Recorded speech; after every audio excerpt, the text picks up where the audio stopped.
दोस्तों, नितिन नबीन, ये नाम कभी सुना था आपने? सुना था? नहीं सुना था। यही तो खासियत है मोदी और शाह की। कहां से किसको ढूंढ के लाते हैं, किस पद पर बिठाते हैं। तो मीडिया वाले रहते हैं, बीजेपी के नेता रहते हैं शीर्षस्थ, उनको भी जब तक नाम अनाउंस नहीं होता है तब तक पता ही नहीं चलता है कि ये कौन है, ये कहां से आया है, इसका बैकग्राउंड क्या है। ये थी नितिन नबीन, बिल्कुल सुना हुआ नाम नहीं था। वो बिहार में मंत्रिमंडल में थे। वैसे उनका बैकग्राउंड अच्छा है, 45 साल के यंग है और 5 बार 26 की उम्र से वो एमएलए हैं बिहार में, मंत्री भी रहे। तो ऐसा अनुभव अच्छा है। 5 बार मतलब 25 साल से वो विधानसभा में है, तो संगठन का अनुभव उनका अच्छा है। जो उनका परिचय अभी आया है, इतने बड़े पोस्ट पे कार्यकारी अध्यक्ष बीजेपी अगर उनको किया है तो स्वाभाविक है कि कुछ तो बायोडाटा उसके साथ देना पड़ेगा कि भाई ये ऐसा ऐसा बैकग्राउंड है इनका। फिर वो जनरेट होता ही है ऑटोमेटिकली। फिर छोटे छोटे मामूली काम जो होते हैं उनको भी बड़ा करके दिखाया जाता है।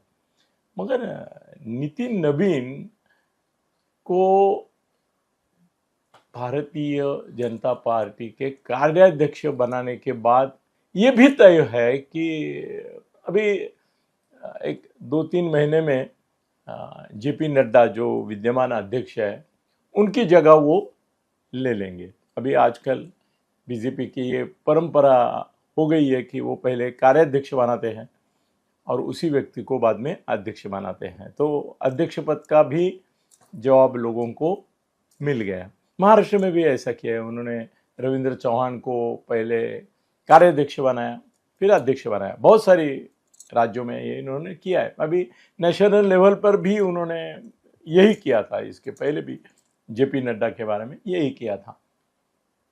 अब मैंने मेरे टाइटल में ऐसा लिखा है कि भाई इससे धमाका कहाँ होगा।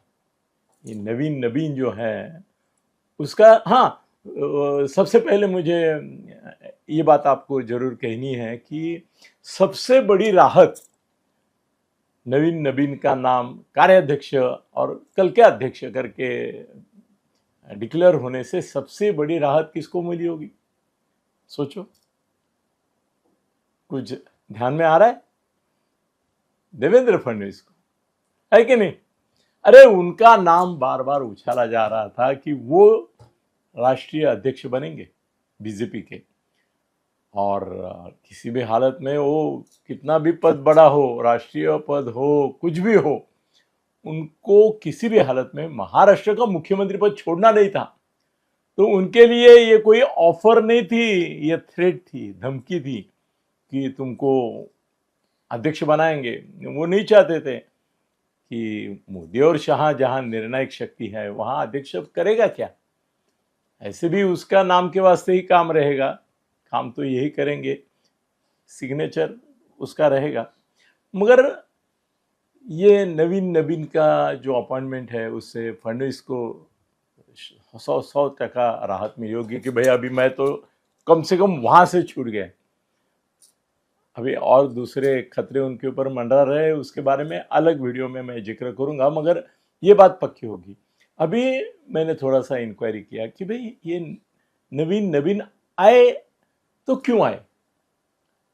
तो जो जानकार है उनसे ऑफ कोर्स मैं सलाह मशविरा करता हूं, तो उन्होंने बताया कि ये नवीन नबीन जो है उनका बंगाल के ऊपर बहुत बड़ा असर रहेगा। बंगाल में अभी चुनाव होने वाले हैं, अगले 3-4 महीने में चुनाव है वहां पे, और ममता को चैलेंज देना है। तो ऐसा मुझे बताया गया कि ये नवीन नबीन जो है उनके बहुत सारे रिश्तेदार और संगठन में भी उनके चाहने वाले कार्यकर्ता संबंधित बंगाल में बहुत सारे हैं। और बंगाल में अभी एक ऐसा उनको अध्यक्ष चाहिए था कि जो बंगाल की भूमि, बंगाल की भाषा, बंगाल की अस्मिता, इसको सहज लगे, एक अपनापन हो। तो मुझे बताया गया है कि ये नवीन नवीन जो है उनकी नियुक्ति हुई है जो कार्याध्यक्ष के रूप में और कल के अध्यक्ष के रूप में हुई है। उसका मेन कारण यह है कि बंगाल में अब चुनाव में जो धमाका करना है बीजेपी को, किसी भी हालत में उनको ममता को हटाना है, किसी भी हालत में, और वो करके रखेंगे ऐसा दिख रहा है। क्योंकि बंगाल की जो प्रोसेस चल रही है, एलिमिनेशन कर रहे हैं मतदाताओं के, उसमें बांग्लादेशी और रोहिंग्या इनका नाम काटने की मुहिम इस तरह से चालू है कि शायद कई लाख लोग जो हमेशा ममता के समर्थक रहे हैं उनके नाम निकल जाएंगे, उनको वोट करने को नहीं मिलेगा, उनको बाहर ही भगाने का भी प्रयास हो सकता है, मगर उनके नाम कटेंगे। तो उसका बेस अभी बंगाल में भी ऐसी हालत है कि कुछ परसेंट का फर्क है दोनों में, 3% या ऐसा कुछ है। वो फर्क अगर ये रोहिंग्या और बांग्लादेशी हटा देते हैं तो मिट जाएगा और बीजेपी की सत्ता आ सकती है। कांग्रेस की सत्ता जाएगी ऐसा किसी ने सोचा नहीं था, वो गई, कम्युनिस्ट आए। कम्युनिस्टों की सत्ता तो कभी नहीं जाएगी ऐसा सोचा था, ममता आ गई अचानक से, कांग्रेस में थी वहां से आ गई। ममता ने एनडीए में भी गई, मंत्रिमंडल में भी, वाजपेयी जी के मंत्रिमंडल में भी थी। उस समय हम बोलते थे ना, ये ललिता ममता का दंगा चलता है वाजपेयी के लिए, दोनों मुसीबत बन के बैठी है। तो मगर वो आगे बढ़ गई। अब संभवतः बंगाल भी चेंज चाहता है, बदलाव चाहता है। उसके लिए 3 चीज़ें बीजेपी कर रही है। एक तो रोहिंग्या और बांग्लादेशी जो है वो मतदाताओं को हटाया तो कम से कम 40-50 लाख लोगों को पूरे बंगाल से हटाएंगे तो नेचुरली बीजेपी का और ममता का परसेंटेज ऑलमोस्ट सेम हो जाएगा और बीजेपी फिर जीत सकती है। दूसरी बात उन्होंने ये कि ये नवीन जो अपॉइंट किए हैं कार्याध्यक्ष, उनका भी बंगाल से गहरा ताल्लुक है, तो बंगाली लोगों में प्रचार करने के लिए इनके काम आएंगे, नवीन बहुत काम आएंगे। और एक उनका रिश्ता है ऐसा बंगाल के लोग भी मानते हैं। बिहार के वो है, बिहार में मंत्री हैं, 25 साल से वो आमदार है, वहाँ के एमएलए हैं, मगर फिर भी उनके चाहने वालों की संख्या बिहार में कितनी है मालूम नहीं, मगर बंगाल में बड़ी ज़्यादा तादाद में है ऐसा बताया जाता है। तो उनको वहाँ पे ये किया है। और तो बहुत सारे हाथखंडे हैं कि जिसके थ्रू एक हिंदुत्व का मैसेज दिया जाएगा। अभी ये विजय ये जो हैं उनका, नवीन का ऐसा कोई इमेज ही नहीं है, उनको कोई जानता ही नहीं है, तो इमेज होने का नवीन का सवाल ही नहीं है। ना वो हिंदुत्व के कोई कड़वे समर्थक माने जाते हैं, ना सेकुलर माने जाते हैं। तो बीजेपी में है तो सेकुलर होने का सवाल नहीं है, मगर फिर भी उनकी इमेज जो है वो क्लीन स्लेट है, उनकी इमेज नए सिरे से बनानी है, तो ये फायदा बीजेपी को होगा। इसलिए इसका धमाका बिहार के वो है, मगर धमाका होगा वो बंगाल में हुआ और फायदा फडणवीस को हुआ कि उनका नाम अभी वो लिस्ट में नहीं आएगा और वो महाराष्ट्र में मुख्यमंत्री बने रहेंगे, ऐसा उनको इससे गारंटी मिल गया है। तो देखते हैं नवीन बंगाल में क्या करते हैं, वही उनकी परीक्षा रहेगी।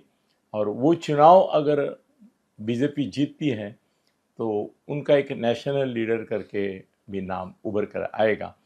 ऐसा न्यूज़पेपर ने लिखा है कि मोदी और शाह अगले 25 साल की प्रोविज़न कर रहे हैं और ये जो नवीन है वो शायद कल केंद्रीय मंत्रिमंडल में भी आएंगे और क्या मालूम 25 साल में और कहाँ दावेदार भी बनेंगे, ऐसा भी चर्चा है। वो बहुत दूर की बात है, मगर आज बंगाल में ममता को खतरा है, इतना पक्का। धन्यवाद।